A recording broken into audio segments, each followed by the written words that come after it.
Hello, everyone, and welcome back to Quick Fix Medicos. I hope you all are doing great. So, welcome back to another video. In this video, we are talking that how you can apply for a clinical attachment in UK as an international doctor and a dentist. So, this video will cover both the doctor and dentist clinical attachments in UK. Now, if you're planning to move to UK, you will have to pass some exams, that is MBBS for PLAB for MBBS and ORE LDS for the BDS grads. If you want to know more about ORE and LDS, you can find the videos in the playlist of UK as a dentist on my channel. Now, talking about the clinical attachment, if you are planning to move to UK, it is best to get a clinical attachment as it will give you a chance to help you prepare for working in the NHS, and it will also allow you to gain an overview of medical processes and systems in NHS.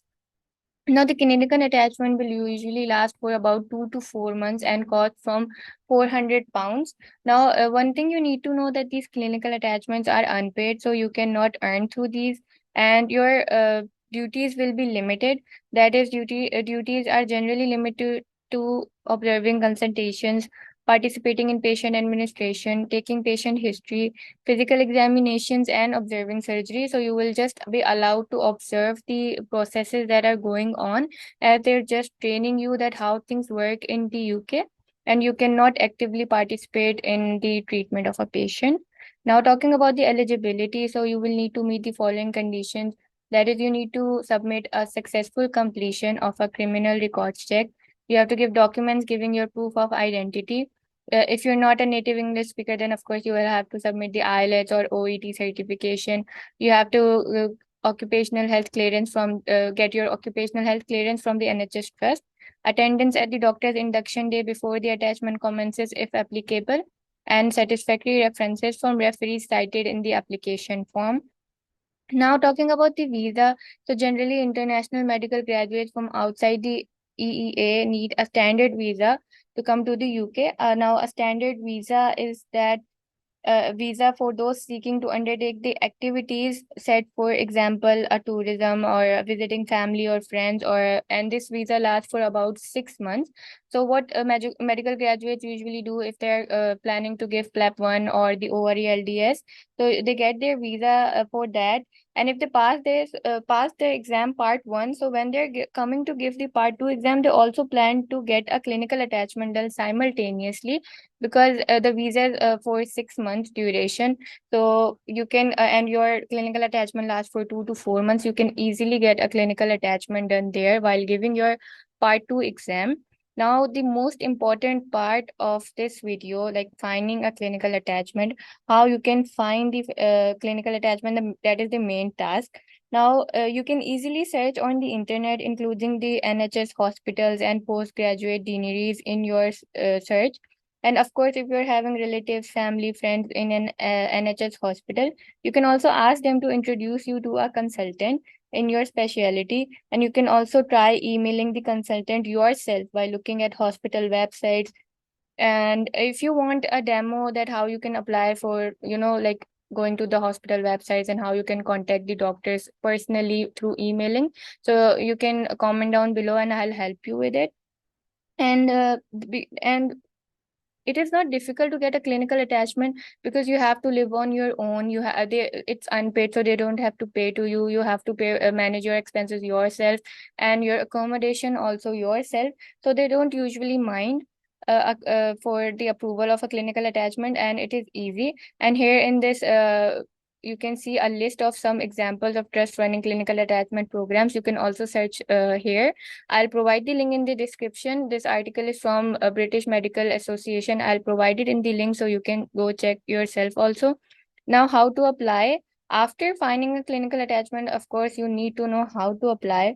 So, when you find an NHS trust offering a clinical attachment, you have to complete the application form as instructed.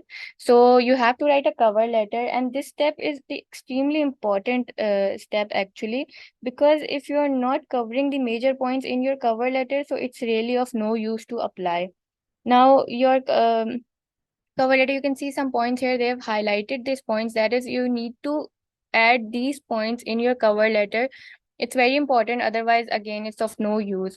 You can see they want your personal details, your reasons for wanting to complete a clinical attachment, a brief outline of your medical background, your career ambitions, why you are interested in this field in particular, what you hope to get from the clinical attachment, your level of clinical expertise, and your previous work experience in health. Whether you're applying for GMC registration and what stage in the process you have reached. GMC is the General Medical Council registration, and your current CV. Now here you can see writing your CV. They have given the tips for it. I'll show you. And here you can see a sample medical CV they have provided. And here you can see how this CV is organized. I'll provide the link in the description. You can also see yourself.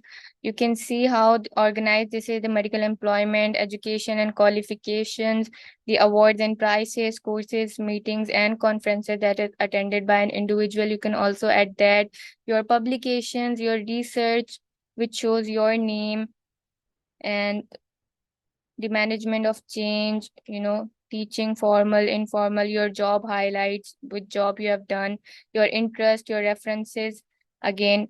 So you can see. And also here they have given some points that tailoring your CV. So they have provided a very detailed description about how your CV should look like. So I'm also emphasizing on this so much that this is the most critical step of your, like, if you want to get your clinical attachment. So if you want any help regarding your CV, you can also comment down below. I'll give my email address in the description. And if you want me to help you to make your CV, so you can email me and I'll help you with it, because this is the most important step. Now, I also found, I came through this file, so I thought to share it with you so that you have a more clear view about what exactly the things look like. So the clinical attachment and dental observers, the eligibility criteria. So an applicant must have graduated from a medical or dental school. Of course, you will be graduated and then be applying for a clinical attachment. Then you have to provide documentary evidences of the post, which must be unpaid. After getting your approval from, like, if you have contacted from the doctor personally and they accept you that okay, you can work with me on a clinical attachment, so you have to show, during getting your visa done, you have to show them that the clinical attachment is unpaid and you are only allowed to observe, only observation, and not include treatment of the patient. You're not allowed to treat the patient, you're only allowed to observe. And then you have to give a proof that you're not intending to take employment in the UK. You will leave after the clinical attachment will be over. You're not intend to produce goods or provide services within the UK. You're not intended to do a course of study during the clinical attachment time. You cannot study, you cannot do another job, you cannot do anything. You can just do the clinical attachment and you will have to leave. Have to maintain and accommodate yourself and dependents adequately without using public funds. Be able to meet the cost of their onward journey. You have to manage your expenses yourself.